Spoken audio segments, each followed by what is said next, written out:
welcome everyone to the first public event of the school year. Whether this is your first, fourth, or 14th year on campus, we're glad you're here, and we hope you'll continue to be involved at the IOP this year. I want to give a special welcome to Amanda Carpenter, who is a visiting Pritzker Fellow at the IOP this quarter. If you're a student, please check out our website where you can find her seminar schedule and office hours on this visit this week and again after the midterms. And here to formally introduce our panelists are Paula Tănănescu. Paula is a second-year student from Bucharest, Romania, studying public policy and philosophy. During her time at UChicago, she has served as a Fellows Ambassador at the IOP, and she is currently a member of the College Republicans. Please join me in welcoming Paula.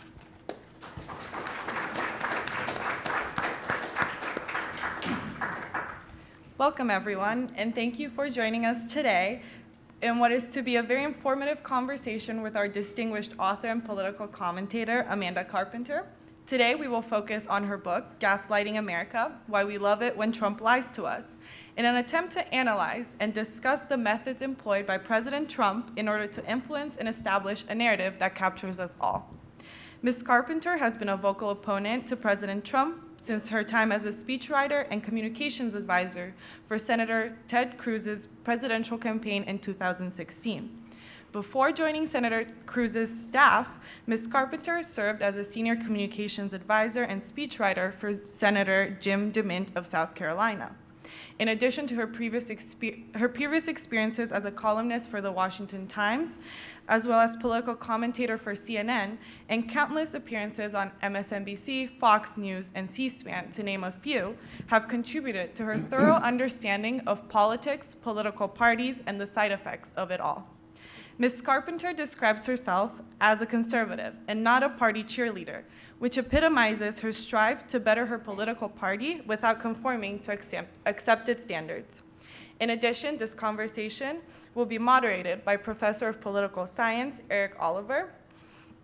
Professor Oliver is best known for his interest in contemporary American politics and political psychology, as well as his ongoing recent research about public support for conspiracy theories. Please join me in welcoming our remarkable guests, Amanda Carpenter and Professor Eric Oliver. Thank you.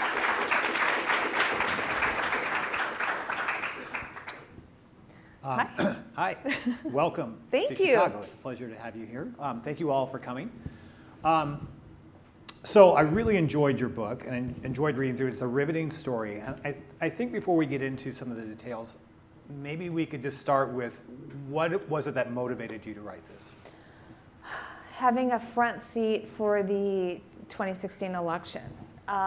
Watching my party succumb sort of to the trance and power of Donald Trump. I worked on Capitol Hill for pretty staunch Republican conservative senators and was there for the rise of the Tea Party and really believed in returning the party to constitutional limited government. Like, I actually believed all that stuff. I was there for it. Let's limit the spending, get some oversight over all these federal programs, and just kind of watch that all dissipate away as Donald Trump gained traction through the primary. And I was really just fascinated in the most scary way, watching all my Republican friends rationalize it and sort of just saying, well, it's okay.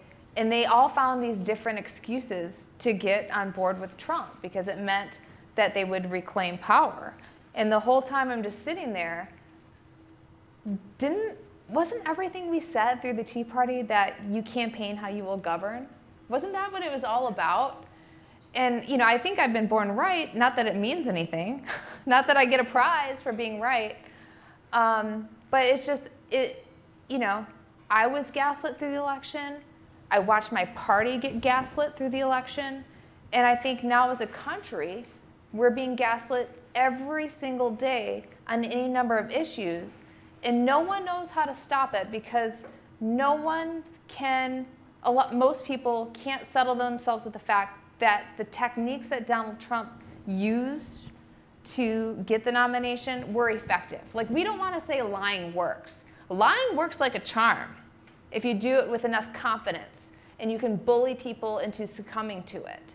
And that's kind of the evil truth that I wanted to expose by writing this book, and also breaking down, the very rote tactics that he keeps using again and again that are highly effective. But I just really wanted people to get honest with the fact that a lot of people will go along with the lies, big, small, in between, if it gets them what they want, because I saw it firsthand.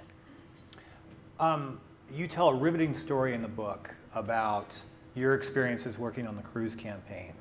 And I want to get to a second what you mean by gaslit. This is, sure, I kept wondering this story. So you had a particularly bad interaction with operatives on the Trump campaign smearing you. Yeah.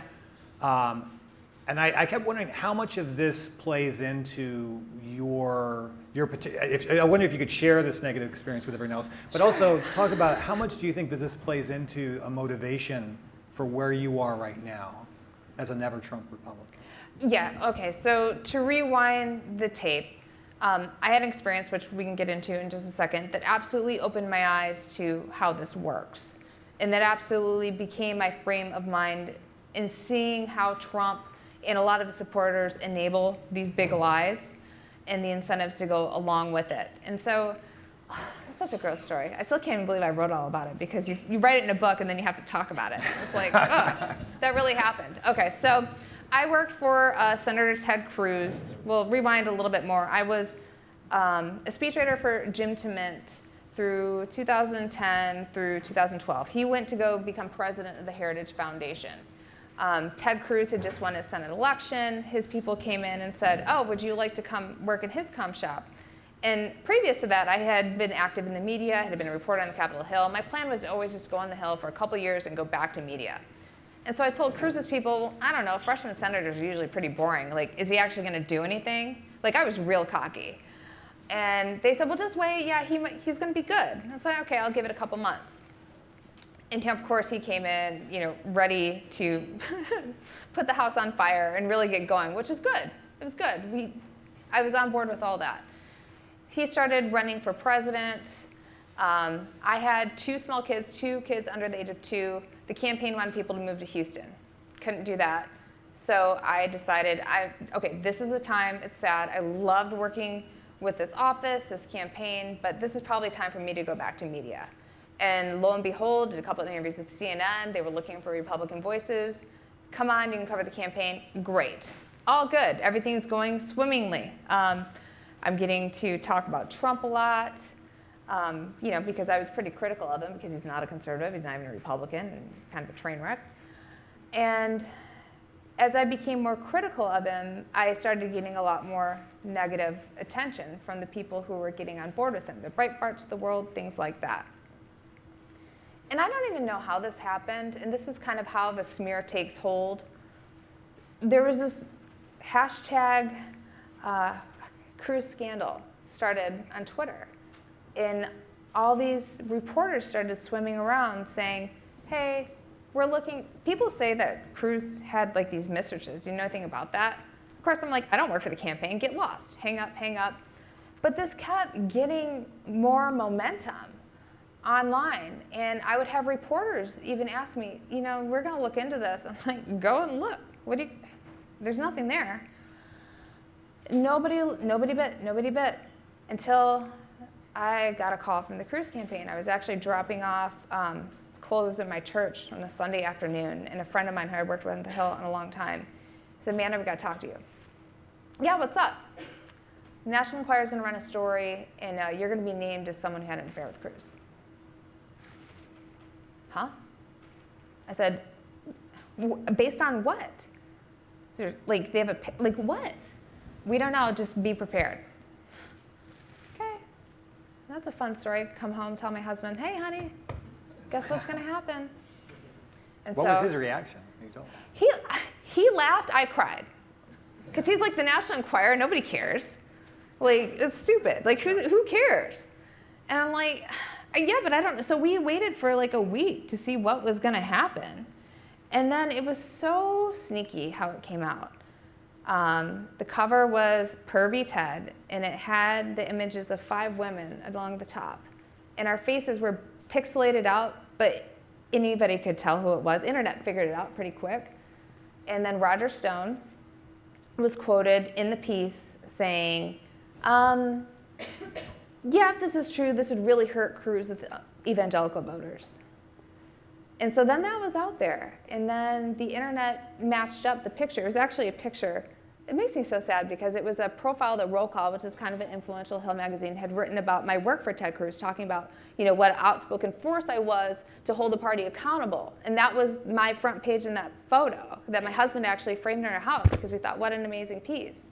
And that was the photo that the National Enquirer used, and everybody matched it up really quick. And so then swarm, Amanda, what do you have to say? What do you have to say? What do you have to say? And I had to go talk to CNN and say, well, I actually told them, I said, I'm hearing this story and it's coming. I just, you know, I want you guys to know if it's a problem, let me know. And they said, well, there's nothing to it. There's nothing to it. Let's just see what happens. Okay. So it came out and they stood behind me. They're like, this is crap. It's National Enquirer. But I still had to keep doing my job, right? I couldn't just be like, oh, I'm going to take the next month off because the National Enquirer wrote a story about me. And so everything was fine. And then I went to do a hit, and they paired me up with a random Trump surrogate. And keep in mind, nobody else wrote about this story till then. It was just like a Twitter thing. I mean, it sucked. Don't get me wrong. But it wasn't mainstream. And then this woman said on the air, we were talking about something unrelated, and said, Amanda Carpenter, you've been named as a mistress. What do you have to say for yourself on national television? And from then on, I said, I categorically deny it. This is tabloid trash. I can't believe you should be embarrassed for even saying this. And then it was game on. Because it was national news at that point, every outlet that had been waiting to write about it could write about it and kind of feast on my humiliation, write about the controversy. From then on, Ted Cruz had to make a statement. Donald Trump had to make a statement. And everybody, I mean, every picture I've ever had online, blah, blah, blah. I mean, it was all fine. Like, I haven't done anything. But yeah, it was game on. And this is the kind of controversy that the Trump era feasts upon.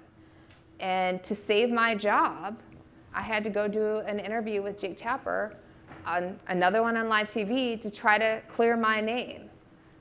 And it was horrible. But and everybody said, well, why don't you get a lawyer? Why don't you sue? Because I want to keep doing my job. I've done nothing wrong. I can do this. But that's the kind of stuff you have to go through. And so that absolutely was a lens for me watching how these smears operate. Because at every point, as this smear advanced, I couldn't, you know, when it was bubbling up, I couldn't say, oh, that's not true. I had to wait until it landed right in my face. And then I had to fight my way out of it.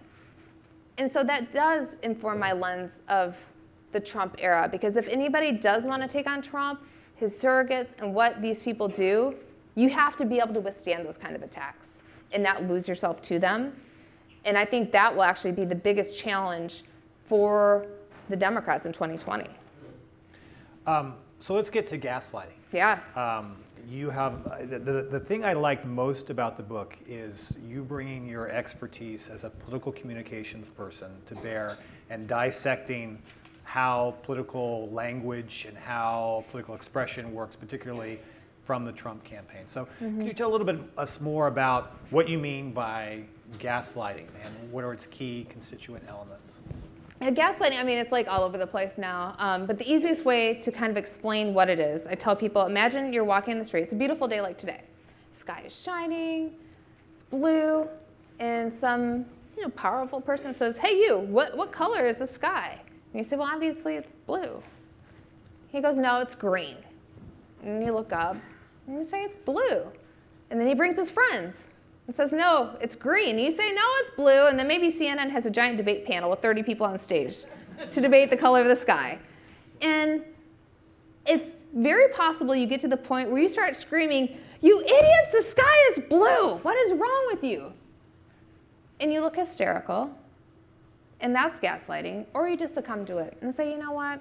Maybe I can see because of their socioeconomic conditions why they thought the sky was green. Maybe I can see that. And maybe they're right. And maybe we should do a study to see how many ways the sky can be green. I mean, it's just kind of like bullying tactics where they actually change reality and make you question your sanity, which I feel like we're all doing on a day-to-day basis. sadly. So can you explain some of the specifics? Because you outlined Sure, a very particular set of elements that I think are really informative to sort of back up what's actually going on in this. Yeah, I think Trump has a very specific method to his madness, and in the book I do outline 5 steps because he's not anything special. He actually just keeps doing the same things over and over again really effectively. And so the birtherism conspiracy is really the template for all of this. The first step that Trump takes again and again, he sort of stakes out politically toxic territory that has a lot of upside. So when Trump came on the scene, the birtherism stuff, it wasn't new. He didn't invent it. That came during the 2008 campaign, which John McCain rejected. It's still kind of out there. But then Trump started doing interviews through Obama's second term saying, "Did you hear anything about this? I think there's something to it." So that's the first step. He stakes out the narrative, which no one else will touch, which has a lot of upside for him if he is nervy enough to take it on. And then the second step is what I call advance and deny. And I think this is the central thing to understand about Trump because he does it so many times. And it's a way of claiming this narrative but not taking responsibility for it. And one of the ways he does this, he'll go and do these interviews and say, well, there's a lot of other people talking about Obama not being a citizen. I'm just asking questions. He advances the narrative but denies taking any responsibility for it. He really did it famously in that interview about the Russia investigation. Well, there's nothing to Russia, but I fired James Comey because of it. Advances it and denies it. And he did it more recently with Rod Rosenstein, saying, well, there's other people saying I can fire him and I would have cause, but I'm not going to do it. This is something, once you start to learn this trick of his, you won't be able to unsee it. And it is really good at getting media attention, but him not like having to be tied to this course of action. The next thing he does is create suspense. He says, well, like he did with birtherism, I'm looking at this and I'm sending investigators to Hawaii. 2 weeks. 2 weeks I'll have more information. And the media says, great, well wait 2 weeks. What can you tell us until then? And then the 2 weeks comes and goes and they forget about it. But in the meantime, he waits for someone to pop their head up and say, Donald Trump, that's insane. Why would you question Barack Obama's citizenship? And then he starts to attack them. He starts discrediting the opponent. So while you're waiting for the suspense to produce something, it doesn't. He started the fight. He wants the fight. And then ultimately he claims victory. And go back and watch the press conference he did at the Trump Hotel in DC when he finally had to get to the end of this citizenship conspiracy. I think it was like 48 words. He got everybody to the hotel after he gave the journalists a beautiful tour of his wonderful new digs, and said, well, sure, he's a citizen, but Hillary Clinton started this. I finished it. I'm the one that resolved this situation, and it's over now. He claimed victory. He claims victory in any situation, no matter how preposterous the circumstances. And it's not because he's right. It's just because he has the nerve to do it. And a lot of people will go along with a winner, even if it's completely absurd. They'll say, yeah, you know what? Hillary did start it. He did resolve it. And even though nothing came of it, it's good that he asked some questions. And so that is the gaslighting cycle, the 5 steps, which I think I can apply to almost any situation that he's taken on. But it's highly effective, and we can't turn away from it. So I think that's a really great assessment of Trump's communication style. I want to push you on some issues on the book here. So that's Trump's shtick. Yep. But everybody's got a shtick. Sure. And so what is it that's so different or particular about Trump's shtick as opposed to, say, the shtick of a Ted Cruz or an Elizabeth Warren or any other prominent public figure that has their own communication strategies? This is so outrageous, you can't turn yourself away. How many times have we said, can you believe what Trump said since 2015? We're still saying it about his about his rally last night. Can you believe what Trump said?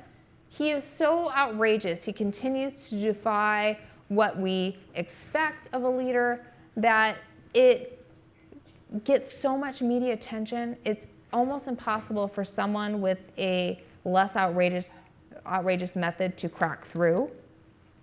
And it's that fact that he continues to surprise us that makes it so powerful. But the formula is effective, but I mean, politicians obscure the truth. Oh, They sure. try to lead us on. They try to say things. And so I'm just trying to get a sense of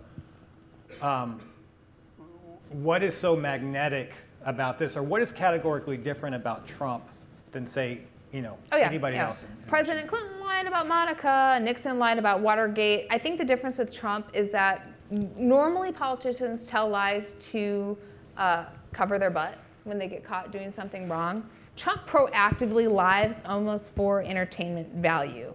He proactively goes after people to take up all the media oxygen. He's completely comfortable doing that. And the reason why he does that, how we learned that, he's an old school New York tabloid king. He is king of the tabloids. And our politics right now is much more about entertainment than it is about actually finding qualified people that can govern. So one of the things that comes out in the book that leaves me somewhat confused is the relationship of Trump to conservatism in the United States. It's confusing. So Trump dominates the party. And one of the things that I can't help but wonder is to what extent Trump is an outgrowth of conservatism or a certain kind of conservative rhetoric. So I'm going to read a passage from the book that kind of struck me as strange, and I'm wondering how you might reconcile this. So this is, you're talking about abortion rights activists in the Democratic Party. And you say, the modern Democratic Party and the mainstream media had almost overnight turned radical on abortion, and it was as if no one outside the conservative bubble cared. President Bill Clinton's old approach that abortion be, quote, safe, legal, and rare, unquote, would have him drummed out of the party today. The pro-choice left advocates abortion on demand, anytime, anywhere, and many members of the mainstream media seem to agree. I'm going to skip down to liberal activists framed abortion as a source of pride and female empowerment, a callous attitude that is now frequently expressed by women. Consider the following Goonies actress, Martha Plimpton, appeared at a Planned Parenthood event in Seattle where she told the audience, quote, "I've got a lot of family here, some of whom are here in the audience tonight. I also had my first abortion here at the Seattle Planned Parenthood. Yay," she continued. "Notice I said first, and I don't want Seattle, I don't want you guys to feel insecure. It was my best one. Heads and tails above the rest. If I could Yelp review it, I totally would," unquote. The old Clinton mantra practically seems quaint.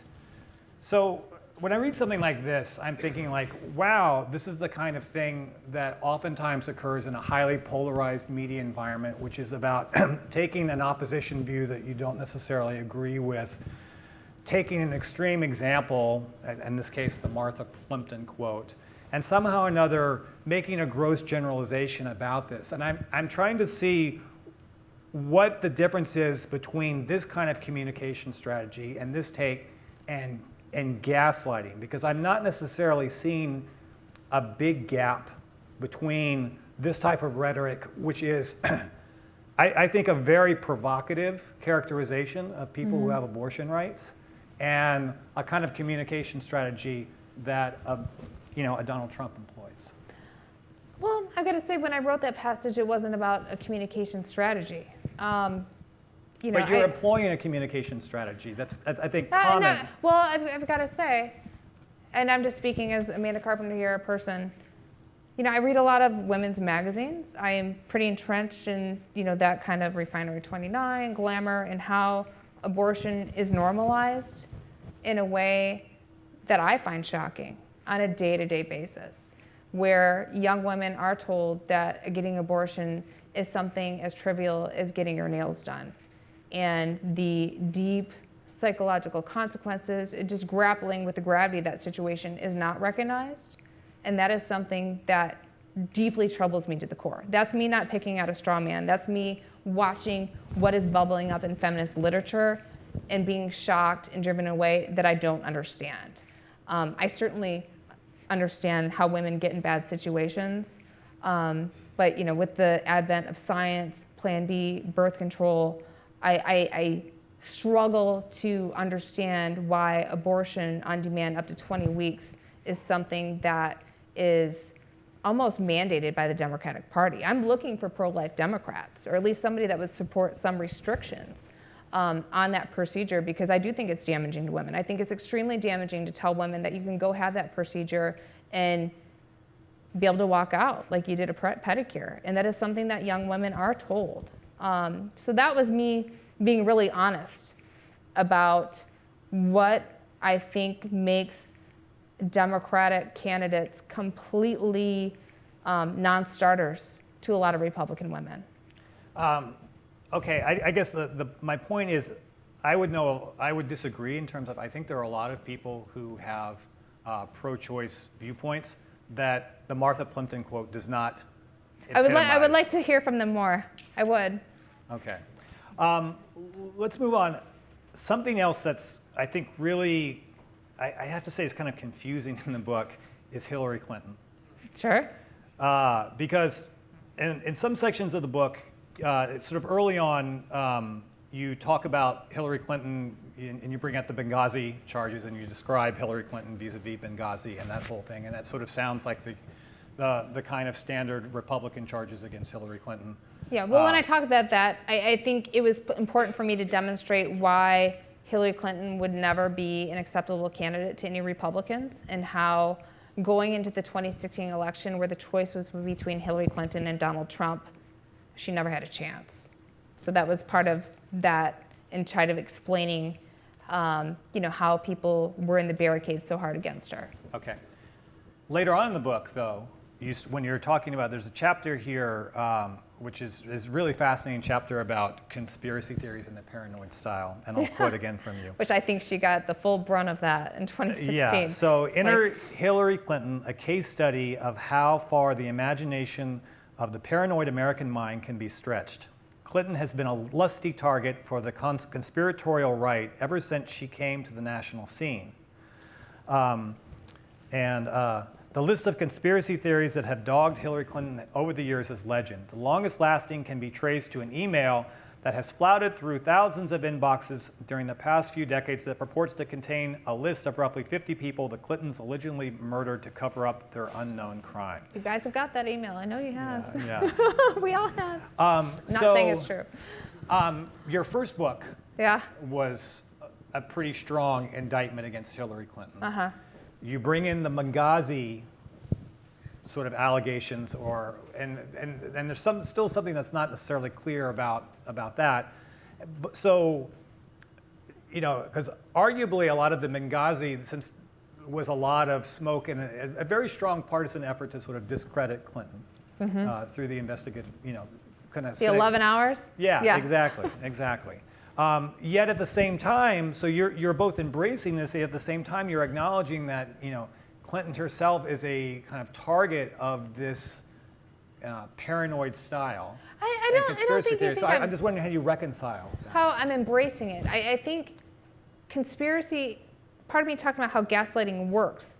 I spend a lot of time in the book talking about how conspiracy theories work and how people try to ignore them and say this doesn't matter, but they actually does matter a lot, because once Hillary Clinton became Secretary of State, people were so deeply suspicious because of things like the weird body emails, the allegations about killing Kathleen Wiley's cat, which Lindsey Graham actually brought up in an interview with The Atlantic this week, which was pretty amazing to see that kind of become full circle, that these things are powerful because whether they're legitimate or not, it seeds an incredible amount of distrust with her as a candidate. And there's no question that affected her in the 2016 election. I mean, if you keep watching the wild things, Pizzagate, right? You guys all know what I'm talking about, but that never became a national news story. But you all know exactly what I'm talking about. And that, I'm not going to say it moved Republican voters, but it's part of what made her a non-starter in a way that became much easier for Republicans to support Trump. And I'm not legitimizing that, but this is one of the hard truths. where I want you to understand that these types of things are effective. And these things must be combated on some level, because just ducking your head in the sand and ignoring it is a sure recipe to lose.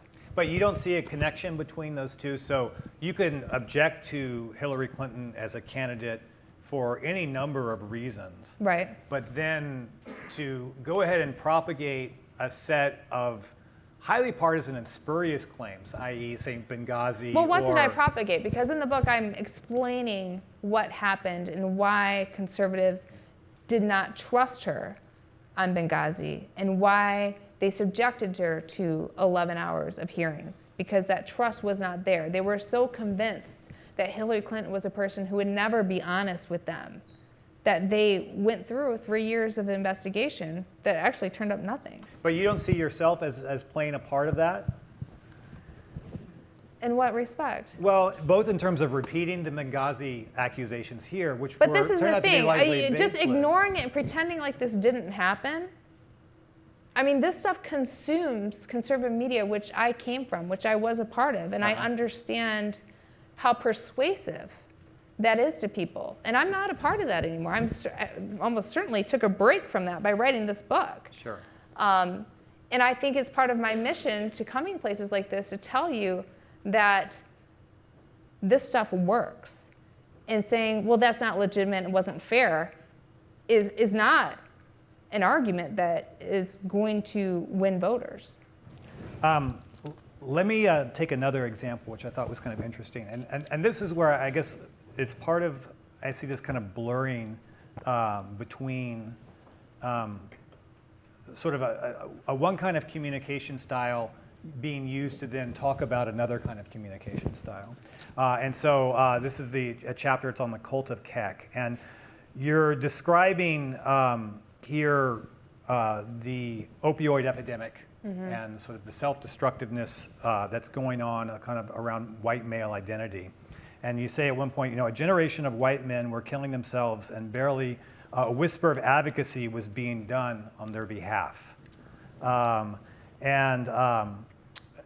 Going on, you say, to this day, there is no socially appropriate way for white males to express grievances without the risk of being branded as sexist or racist, which is why the alt-right was formed and why it continues to exist in such an ugly fashion.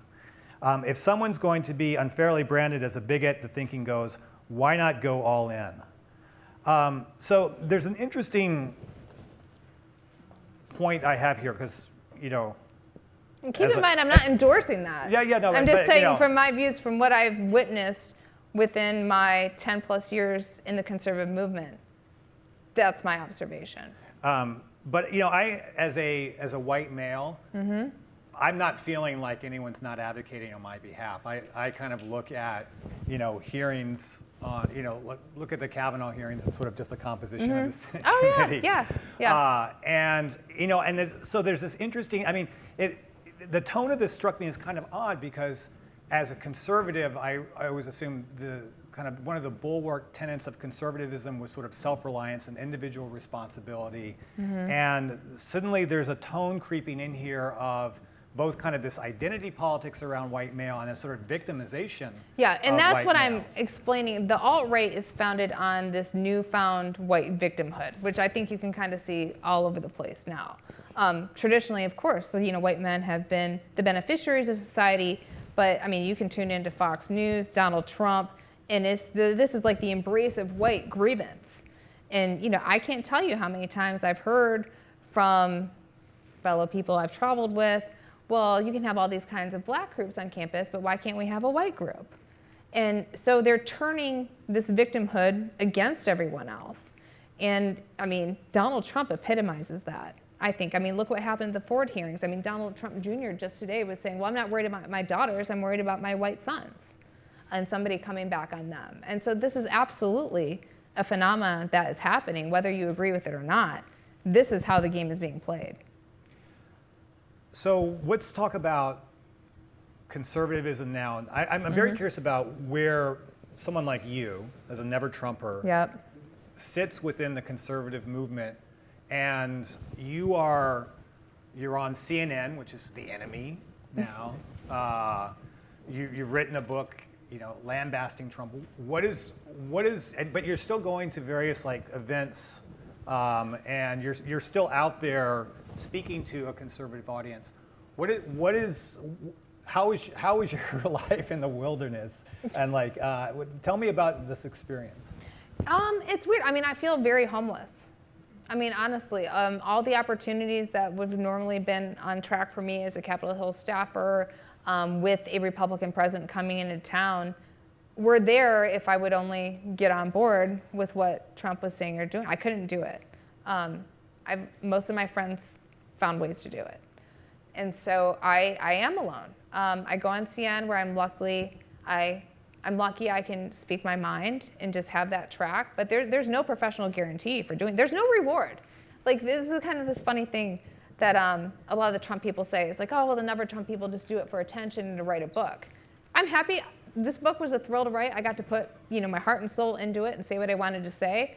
But that is no replacement for a federal job for the next 10 years by any means. And that's okay. I think this is important. It is my hope and prayer that this is just kind of a fad and a weird thing that the Republican Party had to go through.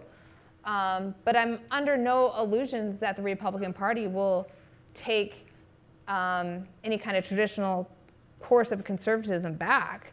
I sort of think Democrats are the only hope of accountability that the Republican Party has at this moment in time.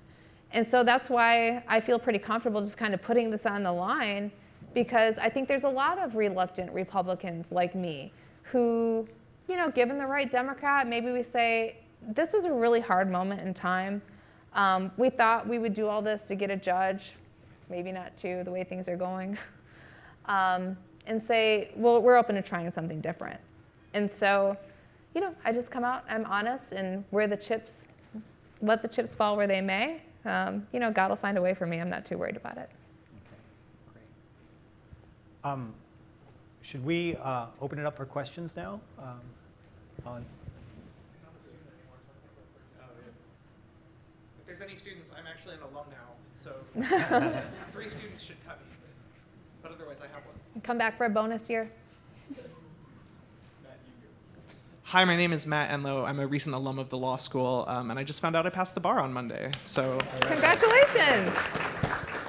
So, like the professor was alluding to earlier, your new book talks about the danger of Trump's promotion of conspiracy theories, but in your 2006 books, you promoted Hillary Clinton's conspiracy theories that formed the basis of Trump's ongoing narrative.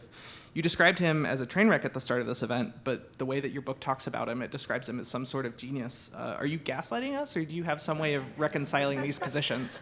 I mean, I keep telling people, I just want you to recognize these strategies are effective. I don't want them to be effective anymore. And that's part of me laying out, this is what he does. I want everybody to keep falling for it. Because although they are successful in winning elections, I don't want people to win like this ever again. And so yes, it is a train wreck, but train wrecks still have a lot of force and can accomplish something no matter how crazy. I think part of what the professor was trying to ask you is that you seem to have some part in promoting these conspiracy theories back in 2006. Are you doing anything to reckon with that now? I'm confused about what conspiracy theory I promoted. I mean, I don't want to tell people to buy a book full of conspiracy theories, but it has basically all the big stuff in there. And no, it doesn't. The book I wrote in 2006 was about what Hillary Clinton did as a U.S. senator. I deliberately stayed away from all the other things that happened through the Clinton administration because I wanted to evaluate her fairly on the merits of her own career. I actually felt pretty strongly about that. And so what her book looks at is the file and what she did as a U.S. senator. And so if you have an issue with that, I'm happy to talk with that about you. Hi, my name is Eduardo. I'm a first-year graduate public policy student over at the Harris School. A couple of weeks ago, a study determined that approximately about 3,000 people died in the hurricane that struck Puerto Rico. And then a short time later, Trump called it essentially a democratic conspiracy. Yeah. How do people like us from Puerto Rico, who not only are being gaslit by the president, but also don't have any voting rights, to even essentially do anything about it, don't have any senators, don't have representatives. How do we fight back against this? I think part of the reason he got away with that, or a lot of people didn't care, is because a lot of people don't have connection to Puerto Rico that they do a US state. I mean, that is just the sad reality of it. And it resonates with a lot of people, and so we just have to, I don't know what to say other than you have to appeal to the family that are here, people that do have representation. But it's very sad, and I think it's very easy to look at the difference in the way that the hurricane in Texas was handled versus Puerto Rico to see how grossly that was mismanaged. Hi, thank you for being here. I had a question. You've spoken about it a little bit, but what areas of Democratic policy making from your research do you think would resonate the most with Republicans in addition to abortion rights? Yeah, well, I would say by and large, it feels unfair to give this advice to Democrats because it's sort of not their problem, but I'm telling you, this is what it would take. You have to convince Republicans that you aren't scary, that you're not going to take all their money, that you're not going to give amnesty for all and let the country be overrun by terrorists coming from the southern border. I mean, it sounds laughable, but I'm telling you, that is what people believe. And having people, like a socialist become an avatar for the Democratic Party is not reassuring to Republicans. And so I would hope, and I understand that Democrats would be fully within their rights to say after this, we're never compromising again, whatever, get lost, we're going to burn it all down. But if they could just find a couple issues, whether it be abortion, immigration, taxes, school choice, to give to Republicans to at least convince them that we can trust you on a couple things, that would go a long way. But can I push you on that? Because one could say arguably that Hillary Clinton was about as conservative, in some dimensions, about as conservative as a Democrat there would be. I mean, she was a total hawk and really about assertion of U.S. power. And that didn't seem to go so well. Is it even possible, given the level of polarization, particularly in our media environment, and the way where people are getting their information and what they're looking for in their information, for even that to even happen? I mean, I think Hillary Clinton had 30 years of Republican politics just working against her on some level. And I do ask Democratic friends that I run into, I said, well, what did Hillary Clinton offer Republicans? And they'll say, well, she had Michael Bloomberg speak at her convention. And I'm like, that's not enough. A couple policies would have made a big difference. But, her calculation was she's running against Donald Trump. Why should she offer anything? Which was rational, but, didn't work in the end. How do you see a way back to the Republican Party becoming once again the party of Lincoln? Yeah, I have a two-word hope: Nikki Haley. Well, it does require some figure who will do it, but I think from the interview you had now, it's interesting that people on the left don't see how they too were engaging in a politics that had a disregard for the truth. And it's really a kind of Machiavellianism which is pervasive really everywhere in business, and that we don't judge a statement by whether it's true or false, but by whether it's useful to have other people believe it. Yeah.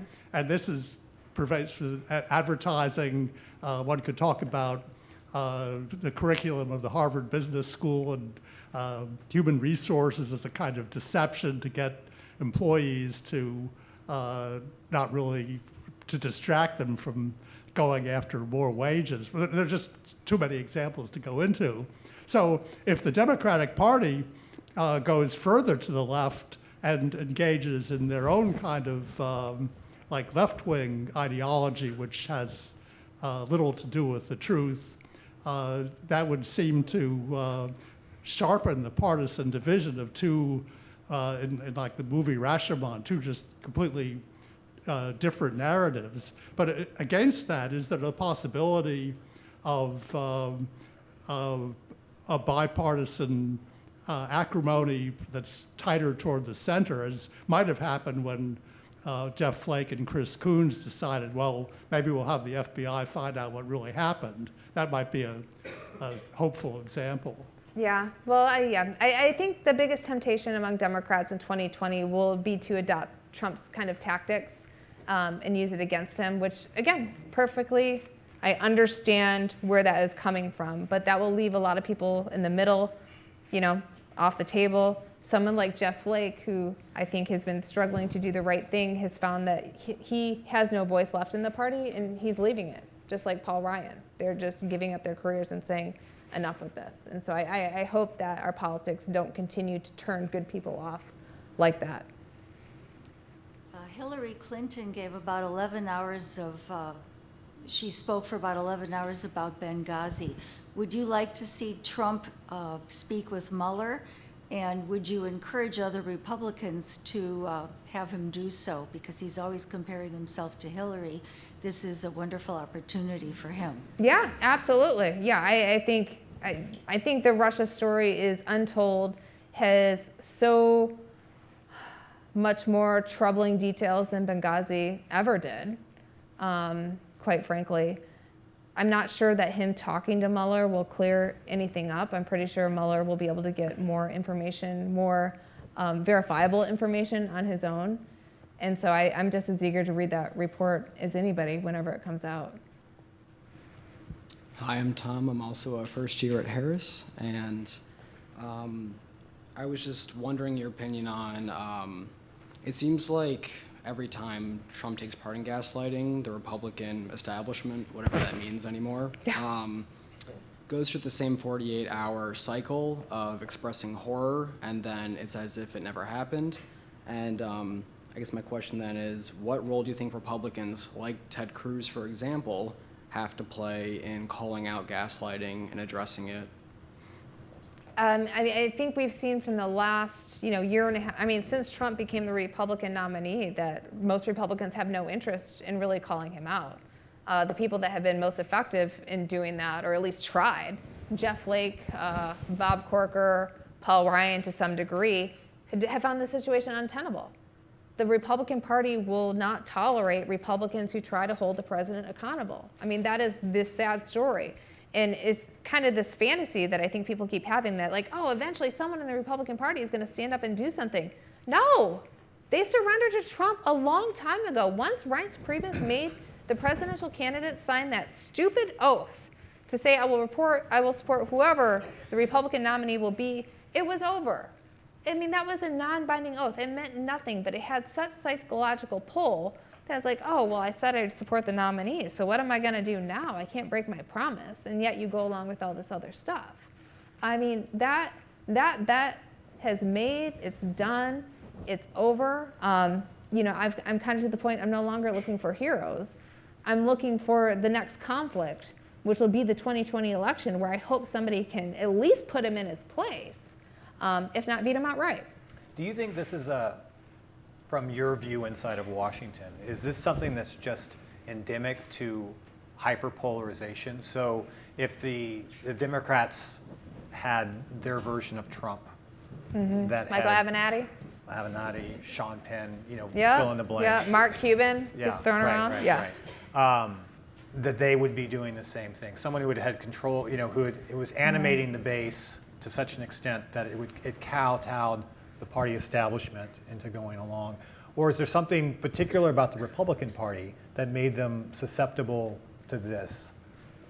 I think it's the story of victimhood that Republicans have sold themselves on, that we're the underdog, everyone is out to get us, we have to get ours. I think the media is the role of conservative media. Sometimes I don't know if we have a state-run media or a media-run state. Truly. If you look at the poll of Fox News, the persuasiveness, and sometimes I don't know who's telling who what and who's actually in charge. And so the number of people that view this as a form of lifestyle entertainment is very, very big.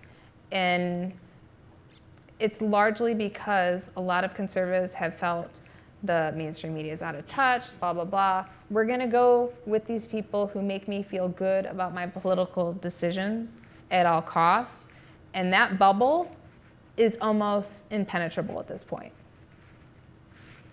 Hi, Sadie Soto, current high school student.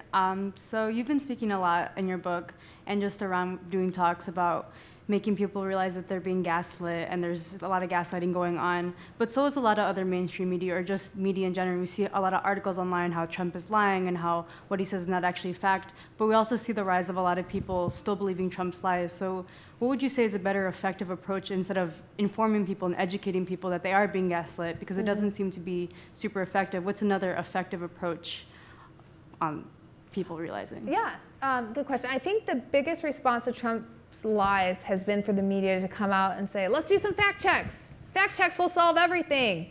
No, people that are inclined to believe Trump do not want to be told they're wrong. They really don't.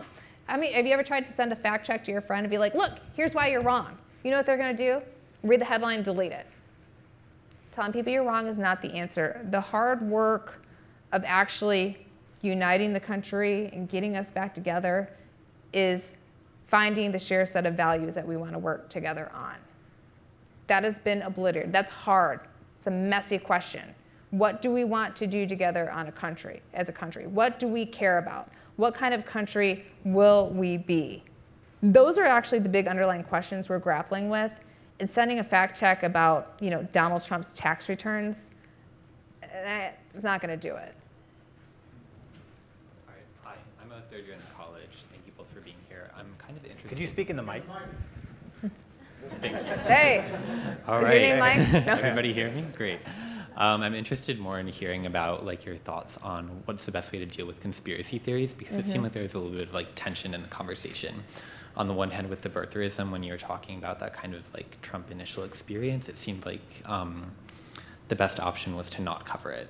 But then later, it was more of a discussion about how to not keep your head in the sand. So where do you stand in the in-between on that? I think the best thing is to cut it off early. Listen, conspiracy theories are a lot of fun. I used to, as a kid, I was 12 years old. I wanted a subscription to the Weekly World News because of Bat Boy. I thought that was hilarious and cool, and I was really into Loch Ness Monster. But when it comes to politics, the reason why Trump got away with this is because people were so entranced by the fact, oh, he's going there. He's going to ask questions about Obama's birthplace, and we're going to cover it. I mean, it was a media firestorm because everyone was so entertained by the fact that he was going to go there, and they were going to write stories about it. And really, if he had been boxed in early by saying, excuse me, sir, do you really believe that? Yes or no. But because for 3 months, he got away with just asking questions, and I'm going to look into this, rather than someone saying, do you actually think he's disqualified to be president? Yes or no. That's the kind of thing, once people start to go into fringe crazy territory, they shouldn't be allowed to just romp around in it and bring all their friends, because you're not going to stop that party, once it starts. And so that's why, in part of writing this book about the role of conspiracy theories, I want to tell people you can't give this stuff oxygen. If it's a matter of right or wrong, or black and white, you really need to box people in early and make them take responsibility for what they're saying, rather than just grabbing the clicks and sound bites and getting from it what you can, which is a media problem, not a problem for most people.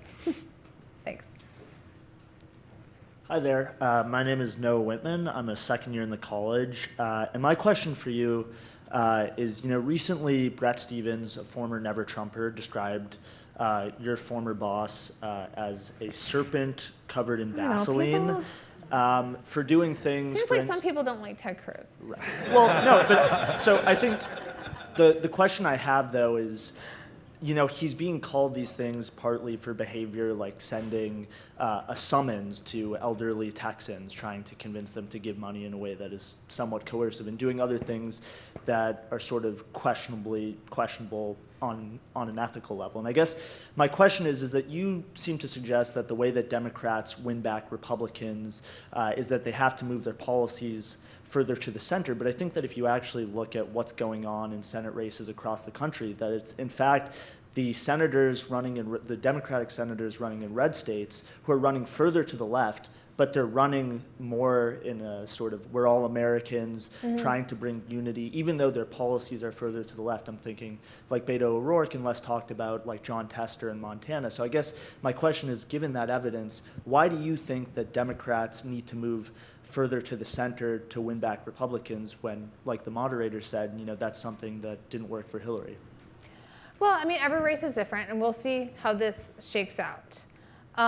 But if the goal is to get a less polarized electorate and to get more towards actual unity, yeah, of course I think that would be beneficial for Republicans to give in a couple issues. And I think those Democrats that are running in red states, while some of them, like Beto, do have a highly progressive agenda, they're not campaigning necessarily on those things, which, take for that what you will. But, and I think I said a number of times throughout this that I would completely understand if Democrats say, forget this. We're going far left. We don't care what the Republicans have said or done because what Donald Trump has been so awful. We don't feel like compromising. What I fear is that you're going to get some far left candidate that wins, and then you're going to have Donald Trump and, I don't know what, Bernie Sanders, pick your McGovern. And we have something much worse, much more angry than the 2016 election. That's what I'm fearful of. Hi, my name's Dave Komanagi. After what candidate Trump said about Senator Cruz attacking his wife's appearance and accusing his father of being involved in the Kennedy assassination, wasn't it self-abasing of him to come around and endorse Trump? Didn't those charges just simply go on beyond the pale? I wasn't advising him when he did that. Okay. Wasn't that beyond the pale, beyond any decent limit? I don't agree with it. It's not what I would have advised. I think it was even controversial within the campaign. But I think what the campaign would tell you, and keep in mind I don't speak on behalf of it, Texans elected Ted Cruz to represent them. They don't want to see a candidate/senator who has sour apples and isn't going to work with the president because he lost the election. And so to have any hope of being effective, he wanted to put it past him. I couldn't have done it. And that's why I'm not a politician and I'm just a writer.